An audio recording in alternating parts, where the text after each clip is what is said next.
Assalamualaikum warahmatullahi wabarakatuh. Syukran barakallahu fiik. Innal hamdalillah nahmaduhu ta'ala wa nasta'inuhu wa nastaghfiruh wa na'udzu billahi min shururi anfusina wa min sayyiati a'malina. Man yahdihillahu fala mudilla lahu ومن يضلل فلا هادي له. أشهد أن لا إله إلا الله وحده لا شريك له وأشهد أن محمدا عبده ورسوله لا نبي بعده.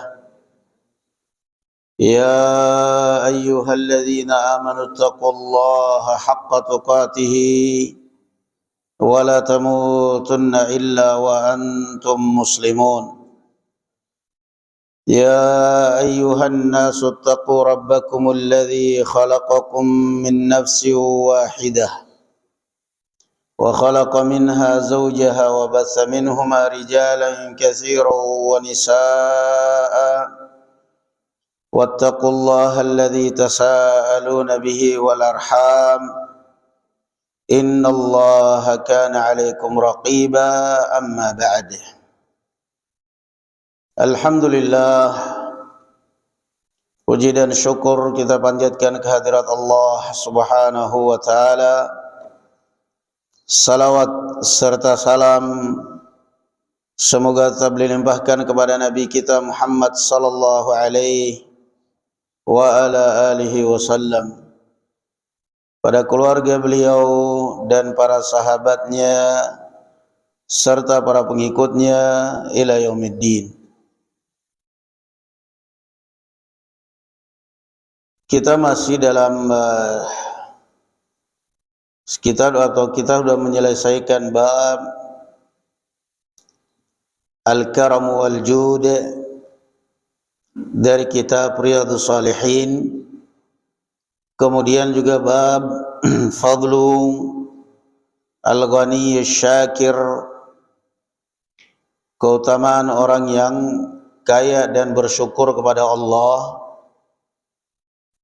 Lalu beliau mendefinisikan apa itu orang yang bersyukur. Orang yang bersyukur adalah orang yang mengambil harta dengan cara yang halal dan mengeluarkannya ke jalan yang diperintahkan, yang disyariatkan. Itulah orang yang bersyukur. Bukan hanya sekedar setiap mendapatkan nikmat alhamdulillah, itu syukur lisan. Ya, syukur lisan, syukur hati, meyakini bahwa itu datangnya dari Allah. Tetapi yang lebih penting dari itu adalah syukur dalam pembuktian prakteknya.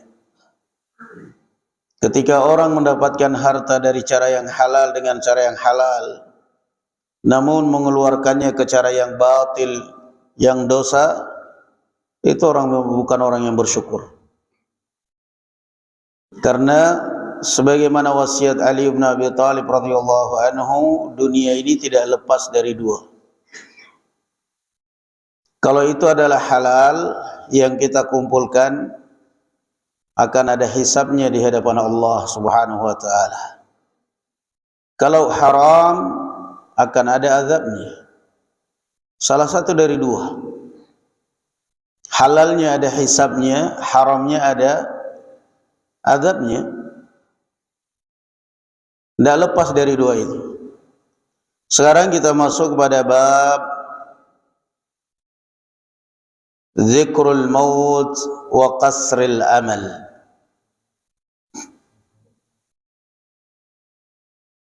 Kita masuk kepada babu Zikril maut wa qasril amal. Mengingat al-maut dan mengurangi hayalan atau angan-angan.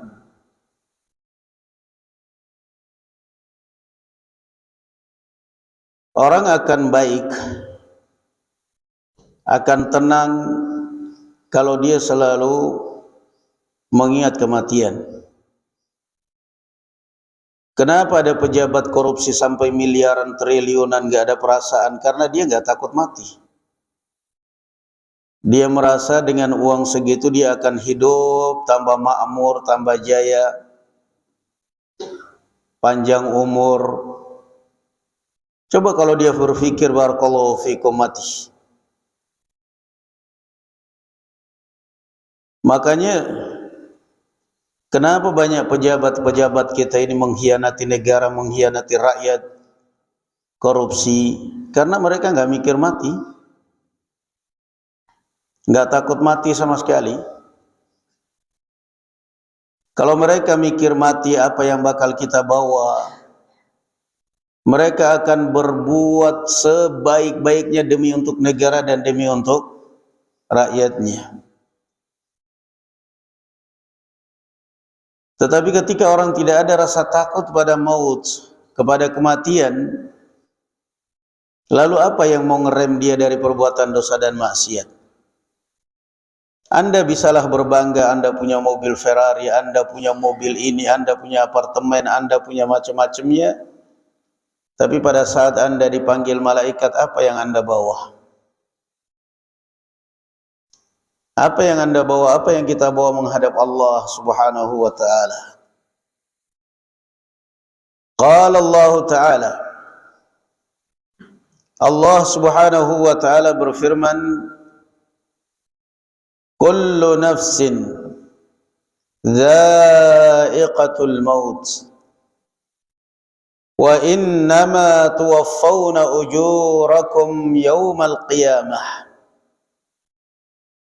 faman zuhziha 'anil nari wa udkhilal jannata faqad faz wa mal hayatud dunya illa mata'ul ghurur. Ali Imran ayat 185.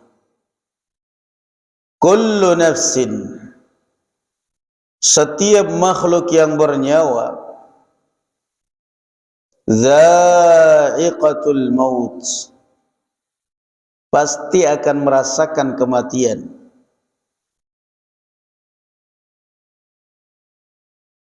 Wa innama tuwaffawna ujurakum yawmal qiyamah, dan sungguh kalian akan diberikan pahala kalian dari apa yang kalian perbuat kelak nanti hari kiamat. Kalian akan terputus dari dunia dengan kematian. Kalian sabar nanti di alam kuburan, di alam barzakh, alam penantian. Nanti ketika hari kiamat, disitulah akan ada pengambilan rapot. Pada saat pengambilan rapot, orang saling mengenal tapi tidak peduli satu dengan yang lain. Yauma yafirrul mar'u min akhihi, saling mengenal. Dia melihat itu bapak saya, itu saudara saya, itu istri saya, itu anak saya, lari semuanya, enggak peduli. Pengambilan rapot ini. Wa innama tuwaffawna ujurakum yawmal qiyamah.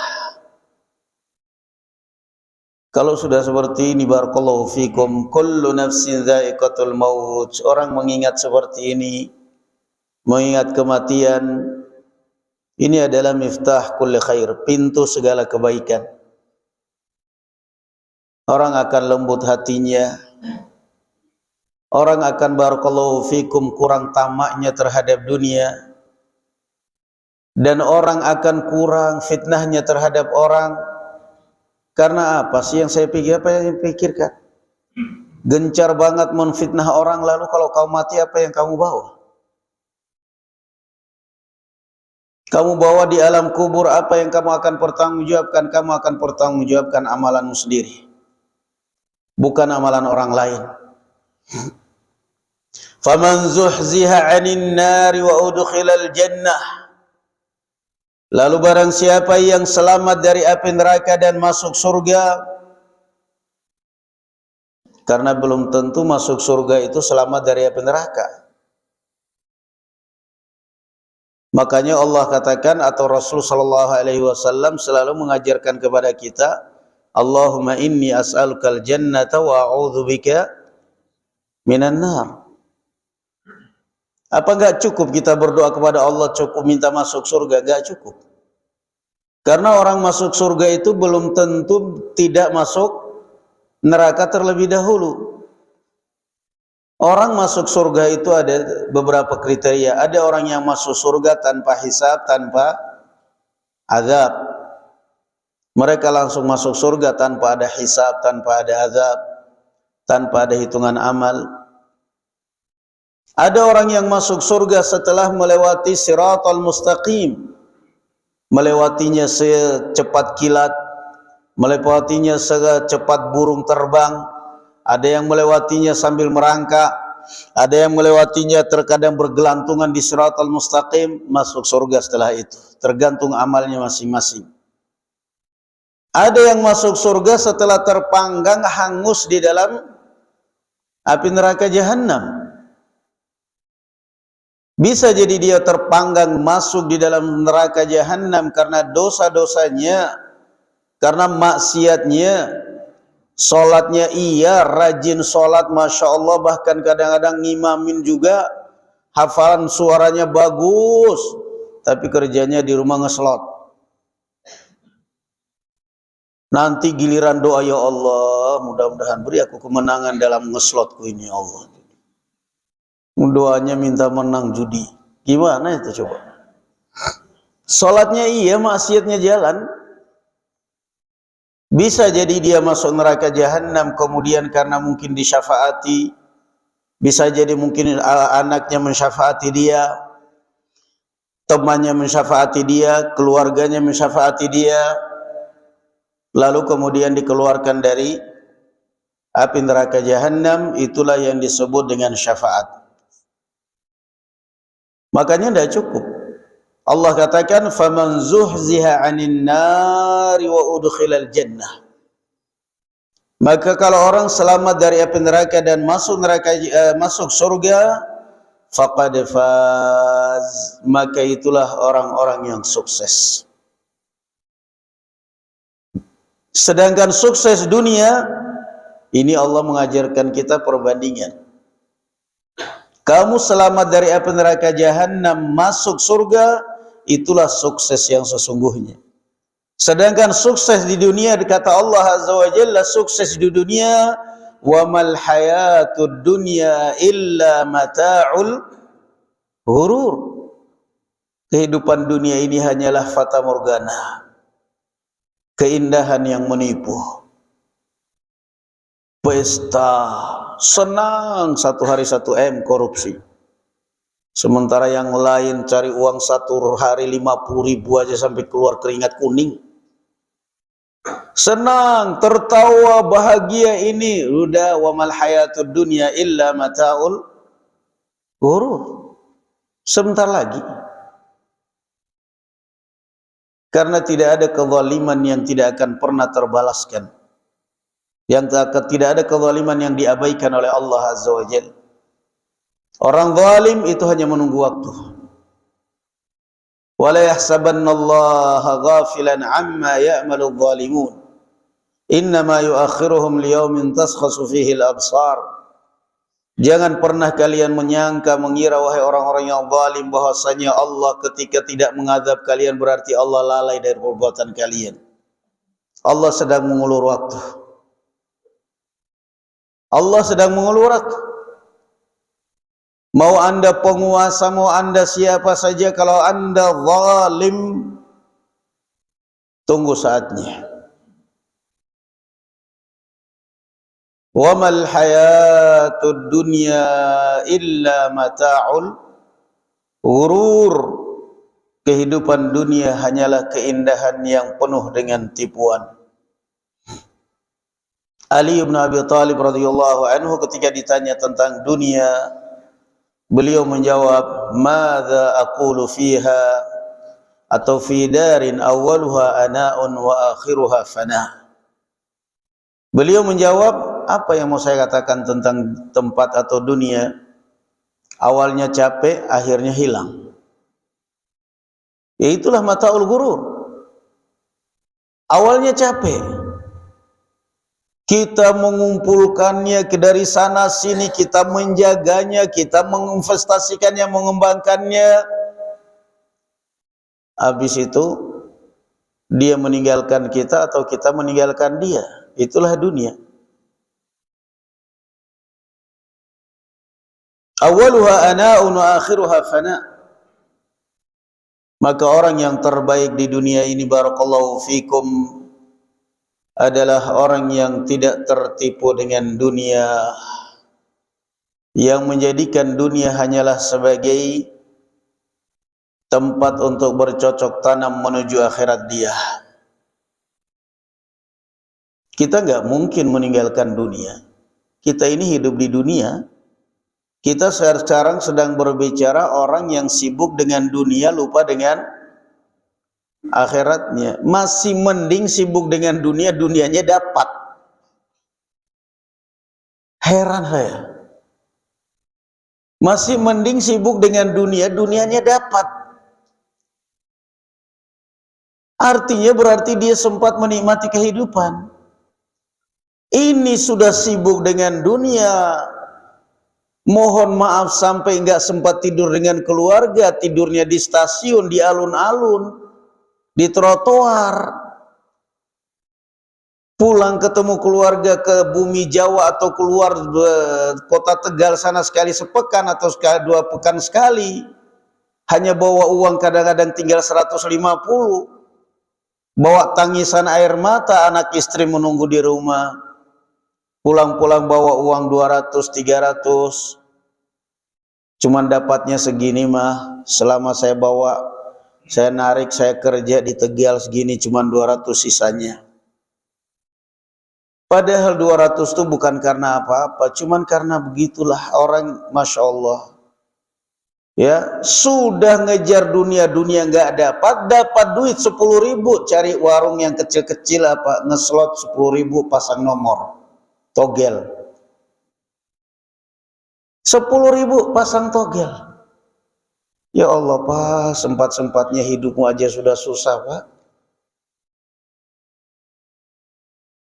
Itulah yang dikatakan oleh Allah Azza wa Jalla, wala takunu kalladzina nasullaha fa'ansahum anfusahum. Orang kalau sudah jauh dari Allah Azza wa Jalla, sebagai balasannya Allah jadikan orang itu lupa untuk melakukan yang terbaik untuk dirinya sendiri. Nah, seperti ini apa sih gunanya? Saya sudah ngejar dunia nggak dapat. Mending ke masjid aja sudah. Mending rajin sholat, mending rajin ibadah. Tapi susah juga diajak sholat. Aneh. Datang ke masjid 2 kali setahun. Bukan untuk sholat. Yang pertama untuk menerima zakat fitrah. Yang kedua untuk menerima daging korban.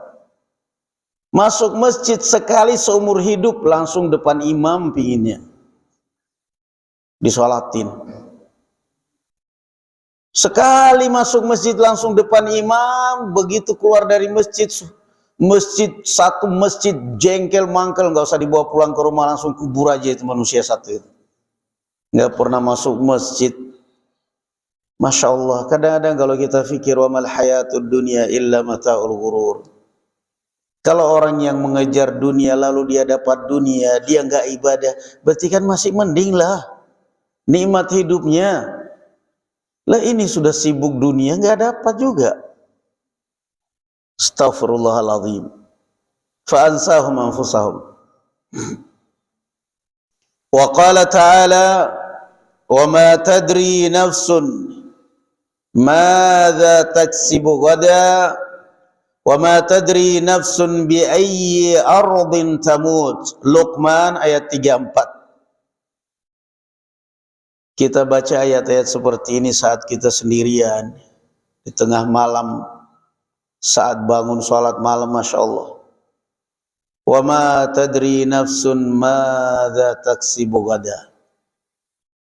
Kamu tidak tahu apa yang bakal kamu kerjakan esok hari. Manusia hanya berencana. Besok saya mau begini, besok saya mau kerjakan ini. Tapi yang memastikan besok masih hidup atau tidak hanyalah Allah. Makanya Rasulullah SAW pada saat membaringkan tubuhnya di atas ranjang tidur di malam hari, beliau memasrahkan kepada Allah Azza wa Jalla, fa in amsakta nafsi farhamha. Ya Allah, bismika rabbi wada'tu jambi. Dengan namamu ya Allah, aku membaringkan lambungku di tempat tidurku. Wa bika arfa'uhu. Dan dengan namamu pula ya Allah, izinkan aku untuk bisa kembali mengangkat lambung saya dari tempat tidur saya ini. Kan ada orang yang begitu tidur langsung nempel di tempat tidurnya, udah gak bangun lagi. Untuk bangun lagi diangkat orang sudah, digotong dari tempat tidur ke tempat pemandian mayat.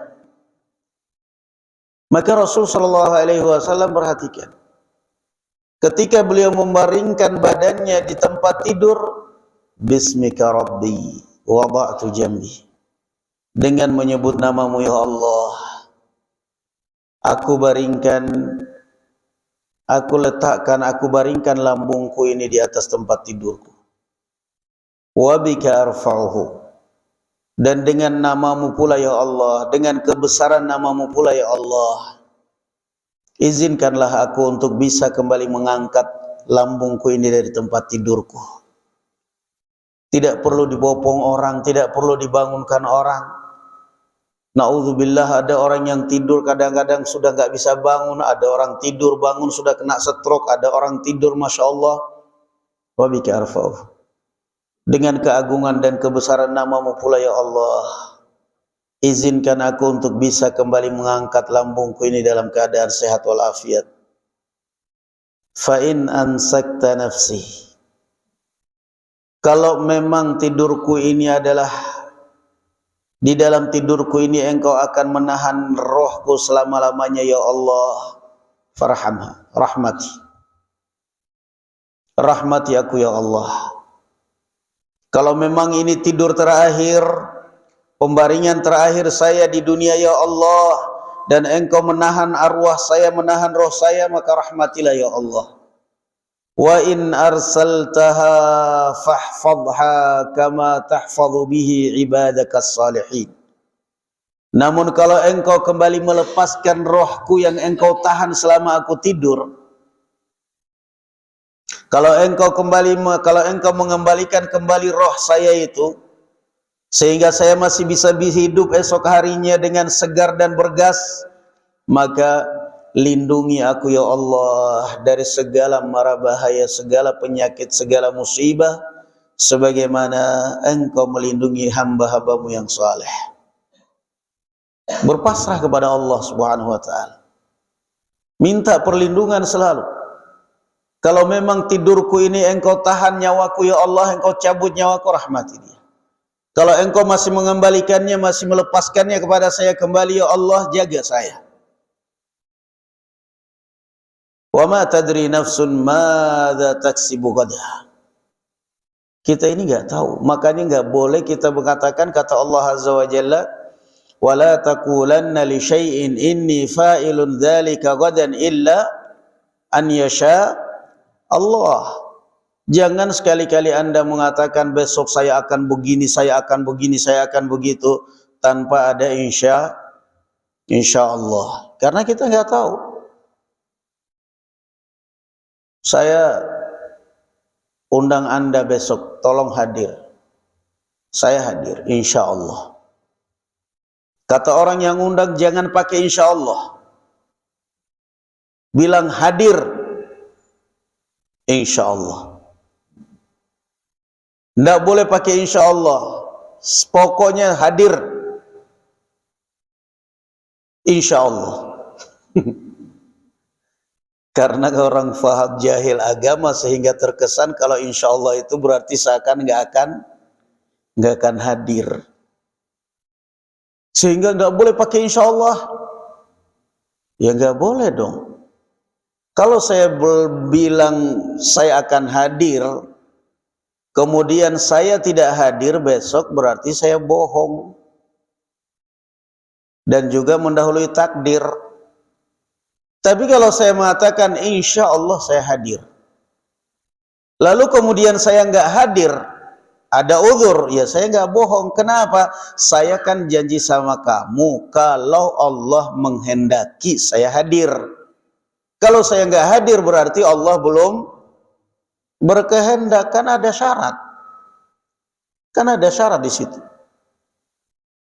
Jadi kadang-kadang orang meremehkan ini, padahal di dalam Al-Qur'an sudah itu. Ar-Rasul sallallahu alaihi wasallam datang ditanya oleh beberapa orang Yahudi tentang ruh, tentang orang yang mengelilingi dunia, yaitu Dzulqarnain, tentang beberapa orang pemuda yang terperangkap di dalam gua. Rasul sallallahu alaihi wasallam menjanjikan, saya akan jawab pertanyaan kalian esok hari. Enggak mengatakan insyaallah. Akhirnya wahyu enggak turun. Besok wahyu enggak ada, malaikat Jibril enggak datang sampai 1 bulan lebih bahkan. Sampai ditertawakan oleh orang-orang Yahudi. Gimana sahabat kamu tuh, hai Abu Bakar? Janji-janji melulu enggak ini. Kenapa enggak ngomong insyaallah? Maka turunlah ayat Al-Qur'an, "Wala taqulanna li syai'in inni fa'ilun dzalika ghadan illa an yasha Allah." Jangan sekali-kali mengatakan saya akan lakukan ini besok atau sore atau ini, kecuali kalau dengan kalimat insya Allah. Wa ma tadri nafsun madza taksibu ghadan. Wa ma tadri nafsun bi ayyi ardin tamut. Dan kamu juga tidak tahu di mana dan kapan engkau meninggal.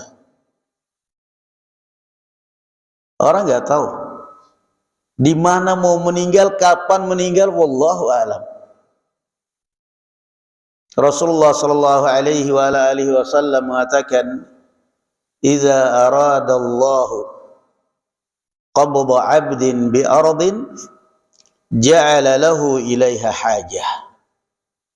Kata Rasulullah sallallahu alaihi wasallam, biasanya kalau Allah azza wa jalla hendak mengambil roh seseorang di suatu tempat, itu Allah jadikan orang itu butuh ke tempat itu. Ada kebutuhan ke sana dia. Allah menghendaki orang ini mati di rumah sakit. Ya. Maka sebelum meninggal dibuat sakit sehingga dia butuh berobat ke rumah sakit. Sampai di rumah sakit, innalillahi wa inna ilaihi raji'un. Masya Allah, ini orang gak pernah masuk rumah sakit kok selama hidupnya, sekali masuk langsung out. Ya memang begitu sudah aturan Allah. Gak pernah naik pesawat karena takut mati. Selalu membawa berita kecelakaan pesawat ini gitu-gitu. Tapi karena dia harus naik, entah itu mau haji, entah itu apa, memang itu aja sudah takut sekali itu mau naik, doa terus. Baru sekali naik seumur hidup kecelakaan. Sudah gitu kecelakaan cuman dia doang yang mati, yang lain enggak. Itulah kehendak Allah. Kata Rasulullah sallallahu alaihi wasallam, "Innallaha idza arada qabda 'abdin bi ardin ja'ala lahu ilaiha hajah." Jadi enggak usah ya Allah, ngerti seperti ini tadi mending enggak usah berangkat. Akhirnya kan kecelakaan di jalan meninggal. Tadi sudah saya larang kok ya tadi, enggak usah. Itu sudah takdirnya. Memang sudah Allah azza wa jalla takdirkan dia meninggal di tempat itu. Kata Rasulullah sallallahu alaihi wasallam, jika Allah bermaksud mengambil nyawa seseorang di suatu tempat, maka Allah jadikan orang itu butuh untuk ke tempat itu. Dia butuh. Kamu larang, kamu apain, dia tetap berangkat. Sampai di sana, innalillah. Oh ya, memang ajalnya di sana berarti. Nah, ada orang yang kadang-kadang ya kayak gitulah. Sakit lama di rumah. Tadinya kita terapi di rumah nggak apa-apa. terapi di rumah, herbal, pokoknya akupuntur lah atau apalah, kita terapi di rumah, nggak apa-apa. Nggak apa-apa, Masya Allah bisa makan, bisa ini, nggak apa-apa. Tapi kalau tiba-tiba misalnya sewaktu-waktu kita, cobalah sekali-kali dibawa ke rumah sakit. Dibawa ke rumah sakit, baru sampai di rumah sakit, UGD langsung mati. Orang bilang, ya Allah ngapain dibawa ke rumah sakit ya? Ini kan sudah setengah bulan di rumah, nggak ada apa-apa, kita obati kita ini, kok dibawa ke rumah? Sudah, nggak usah disesalin. Memang itu sudah cara Allah Azza wa Jalla, rupanya Allah menakdirkan, mencatat dia bakal meninggal di rumah sakit. Wa ma tadri nafsun bi ayyi ardin tamut. Jadi maut itu nggak usah dicari, jelas bakal kita dapati itu. Wa qala ta'ala, dan di dalam ayat yang lain Allah Azza wa Jalla mengatakan, Qul innal mauta alladhi tafirruna minhu fa innahu mulaqikum. Kita ini kemana saja dua ini selalu ikut. Gak pernah pisah dengan kita itu, dua ini selalu ikut, ajal dan rezeki. Qul innal mauta alladhi tafirruna min. Katakanlah bahwa kematian yang selalu kalian hindari, tetap aja ngejar kalian. Fa innahu mulaqikum. Kemana kita pergi, dua ini selalu mengikuti kita. Ajal dan rezeki. Selesai. Selama rezeki kita masih ada, ajal minggir. Kata Rasulullah sallallahu alaihi wasallam, ala innaha lan tamuta nafsun hatta tastawfiya rizqaha wa ajalaha fattaqullaha wa ajmilu fit talab. Kata Rasulullah sallallahu alaihi wasallam, tidak akan pernah orang itu meninggal kecuali kalau garis rezekinya sudah habis. Jadi rezekinya habis duluan baru meninggal. Lah ini buktinya ada orang kaya tiba-tiba meninggal, ya memang rezekinya berarti segitu dulu ya, udah habis. Sudah habis sudah. Hatta tastawfiya rizqaha wa ajalah. Tapi kan ini peninggalannya banyak banget. Ya berarti peninggalan itu memang sudah tercatat di Lauhul Mahfuz, itu milik ahli warisnya. Itu berarti memang sudah tercatat itu milik istrinya. Itu milik laki-laki yang nanti bakal menikahi jandanya. Rezekinya laki-laki dia, suaminya yang kedua. Itu rezekinya anak-anaknya. Sedangkan rezekinya dia sudah itu yang terakhir. Dia habis makan kebab langsung meninggal, itu rezeki terakhir kebab itu udah. Lan tamuta nafsun hatta tastawfiya rizqaha wa ajalah. Anda mau doa, ya Allah berikan aku umur panjang, berikan rezeki, kalau sudah garisnya garis-garis mati-mati, udah nggak ada. Manusia hanya berusaha. Jadi di mana ya, subhanallah, di mana kita pergi selama masih ada rezeki, ajal minggir itu. Ya, ada orang kadang-kadang terdampar di laut, terdampar di pinggir pantai, terdampar di hutan. Dia menunggu kematian. Tiba-tiba ada aja pertolongan Allah datang. Ajal minggir, berarti kan belum ajal itu. Hanya dua yang selalu mengikuti kita di mana kita berada. Rezeki, ajal. Selama masih ada rezeki, ajal minggir. Tapi kalau sudah ajal tiba, rezeki kita berarti sudah habis. Masya Allah itu.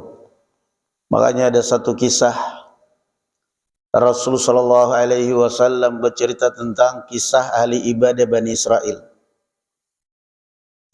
Orang ini seorang pelaut, ditakdirkan oleh Allah Azza wa Jalla untuk kemudian terkatung-katung di laut karena perahu yang ditumpangnya patah, sampai akhirnya terdampar di sebuah pantai yang dia tidak kenal sama sekali.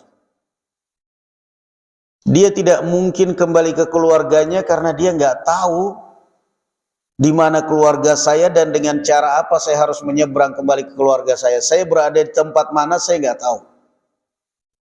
Maka dia akhirnya memutuskan untuk tinggal di situ, beribadah kepada Allah, fokus beribadah kepada Allah. Dia berdoa kepada Allah untuk Allah mengeluarkan kehidupan dia di situ. Allah kabulkan doanya, berikan dia mata air, berikan dia rezekinya di situ, dia bisa hidup sendirian.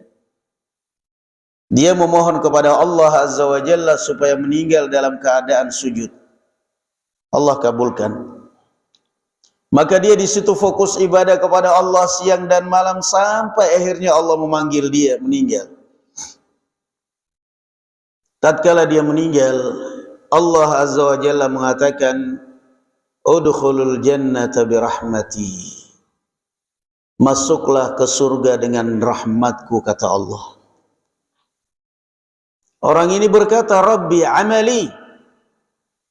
Orang ini berkata sedikit protes. Ya Allah, terus amal saya gunanya apa? Ini kan logikanya begitu. Kan orang sering nanya, Rasulullah mengatakan kalian tidak akan masuk surga dengan amalan kalian. Tapi masuk surga dengan apa? Rahmat Allah. Nah, ini prakteknya orang ini. Begitu dia meninggal, Allah perintahkan udkhulul jannata birahmati. Masuklah engkau ke surga dengan rahmatku. Orang ini berkata sedikit protes. Rabbi amali. Ya Allah, jadi amalan saya di dunia selama bertahun-tahun, berpuluh-puluh tahun itu gunanya apa kalau begitu? Saya capek sholat, puasa, zakat, sabar, jauh dari dosa dan maksiat. Kok ujung-ujungnya begitu saya meninggal, saya disuruh masuk surga, amalku nggak dianggap sama sekali? Amalku nggak dianggap sama sekali hanya karena masuk surga dengan rahmatmu ya Allah. Sudah Allah kabulkan permintaan dia. Panggil malaikat. Allah perintahkan malaikat hasibu, hisab orang ini. Saya suruh masuk surga dengan rahmatku, protes. Dia merasa amalannya banyak, dia merasa amalannya sia-sia. Panggil malaikat hisab orang ini. Datang malaikat kemudian menghisab dia. Dihitung, menghisab itu dihitung semuanya. Dibandingkan antara amal dia dengan nikmat Allah Subhanahu wa taala yang Allah berikan, baru dibandingkan semua ibadah dia dengan nikmat kedua bola mata. Baru satu nikmat mata itu. Amal sholat dia, puasa dia, ibadah dia dibandingkan dengan satu nikmat yaitu mata. Belum yang lain. Ya, kita sholat 5 waktu sehari semalam sementara mata kita memandang setiap detik. Baru satu nikmat yang Allah berikan kedua bola mata sudah tidak ada apa-apanya ibadahnya.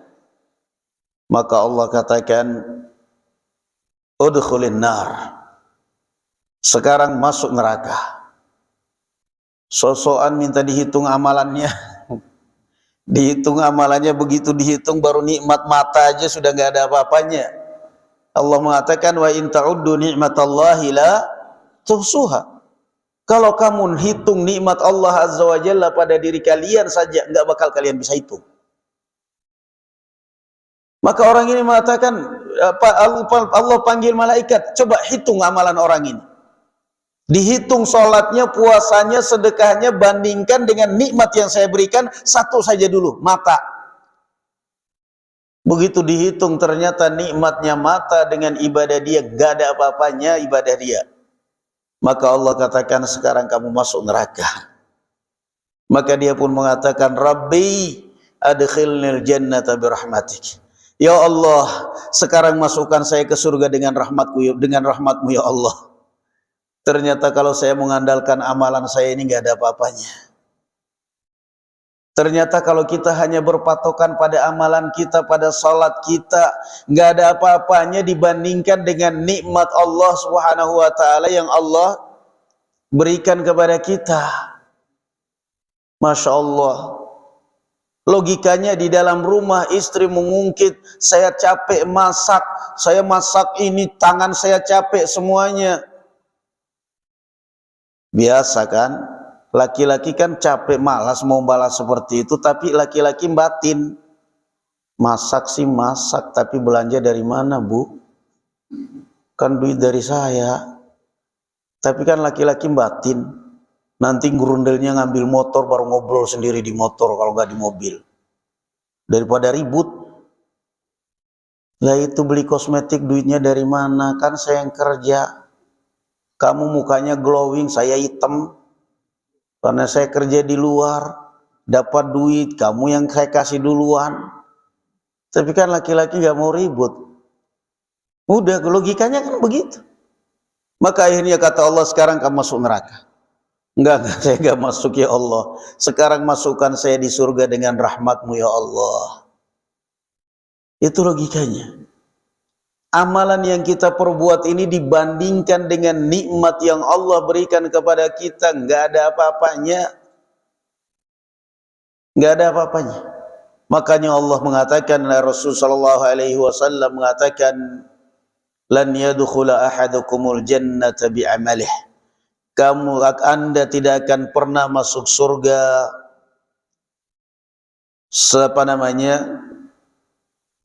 dengan semata-mata amalmu. La ilaha illallah.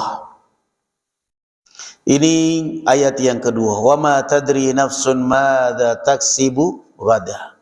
Apakah nanti Anda bakal melakukan kebaikan atau keburukan esok hari? Nasib Anda bakal baik atau bakal buruk, kita nggak tahu. Kita hanya berpasrah kepada Allah Subhanahu wa taala. Makanya Rasulullah sallallahu alaihi wasallam selalu membuka hari dengan zikir pagi. Di dalam zikir pagi itu beliau selalu mengatakan apa?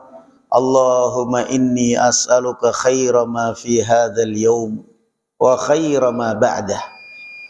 Wa a'udzu bika min syarri ma fi hadzal yaumi wa syarri ma ba'dah. Setiap pagi Rasul sallallahu alaihi wasallam setelah salat subuh sebelum terbit matahari mesti baca itu. Asbahna wa asbahal mulku lillah sampai selesai, sampai di akhirnya Allahumma inni as'aluka khaira ma fi hadzal yaum. Ya Allah, aku memohon kepada Engkau segala kebaikan yang Engkau takdirkan pada hari ini dan kebaikan-kebaikan yang ada pada setelah hari ini. Dan aku berlindung segala macam dari kejelekan yang Engkau takdirkan hari ini dan kejelekan-kejelekan yang sesudahnya. Ketika sore hari beliau membaca lagi amsayna wa amsal mulku lillah, yang ada di dalamnya Allahumma inni as'aluka khaira ma fi hadhihi al-lailati wa khaira ma ba'daha. Ya Allah, aku memohon kepada Engkau segala kebaikan yang Engkau takdirkan di malam hari ini dan kebaikan-kebaikan yang sesudahnya, dan jauhkan aku ya Allah, lindungi aku ya Allah dari segala macam keburukan atau kejelekan yang Engkau takdirkan malam ini dan kejelekan-kejelekan yang sesudahnya. Memohon kepada Allah supaya selalu dalam keadaan baik. Mudah-mudahan Allah Azza wa Jalla senantiasa memberikan kebaikan pada kita dan keluarga kita semua, melimpahkan keberkahan pada kita dan keluarga kita dari langit dan dari bumi, melancarkan urusan kita semua dalam kebaikan. Rabbana atina fid dunya hasanah wa fil akhirati hasanah wa qina adzabannar. Wa sallallahu ala nabiyyina Muhammadin wa ala ali Muhammad. Walhamdulillahirabbil alamin. Assalamualaikum warahmatullahi wabarakatuh.